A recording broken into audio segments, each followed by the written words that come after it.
Assam public সাৰ্ভিচ কমিশ্যনৰ ফালৰ পৰা নতুনকৈ ওলাইছে জুনিয়ৰ ডেভেলপমেণ্ট অফিচাৰ JDOৰ কাৰণে 9টা পোষ্ট আৰু এই পোষ্টকেইটাৰ অনলাইন আবেদন আপোনালোকে কৰা লাষ্ট ডেট হৈছে 24 এপ্ৰিল 2025লৈকে আপোনালোকে এই পদকেইটাৰ কাৰণে অনলাইনত আবেদন কৰিব পাৰিব আৰু পদকেইটা ওলাইছে আসাম পাব্লিক সাৰ্ভিচ কমিশ্যন APSCৰ ফালৰ পৰা আৰু পদকেইটা ওলাইছে JDOৰ কাৰণে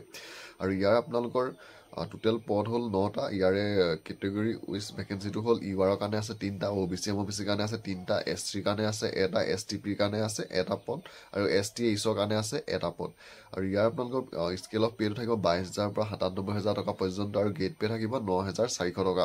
আৰু ইয়াৰ আপোনালোকৰ বয়সৰ ক্ষেত্ৰত ধৰি দিছে আপোনালোকে 21 বছৰৰ পৰা 38 বছৰলৈকে আবেদন কৰিব পাৰিব যদিহে SC বা ST হয় ধৰি দিয়া বয়সতকৈ 5 বছৰ বেছি হ'লেও আবেদন কৰিব পাৰিব OBC MOBC সকলে 3 বছৰ বেছি হ'লেও পাৰিব আৰু PWD সকলে 10 বছৰ বেছি হ'লেও আবেদন কৰিব পাৰিব ইয়াৰ এপ্লিকেশ্যন ফিজটো আপোনালোকৰ জেনেৰেল EWS সকলে দিব লাগিব 297 টকা OBC MOBC সকলে দিব লাগিব 197 টকা আৰু SC ST BPL সকলে দিব লাগিব 47 টকা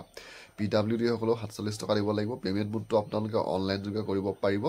অনলাইন এপ্লাই ইয়াৰ আৰম্ভ হ'ব 25 মাৰ্চ 2025ৰ পৰা বৰ্তমানলৈকে ইয়াৰ অনলাইন আবেদন আৰম্ভ হোৱা নাই আৰু লাষ্ট ডেটটো হৈছে 24 এপ্ৰিল 2025 তো যদি আপোনালোকে ভাবিছে APSC ফালৰ পৰা ওলোৱা এই JDOৰ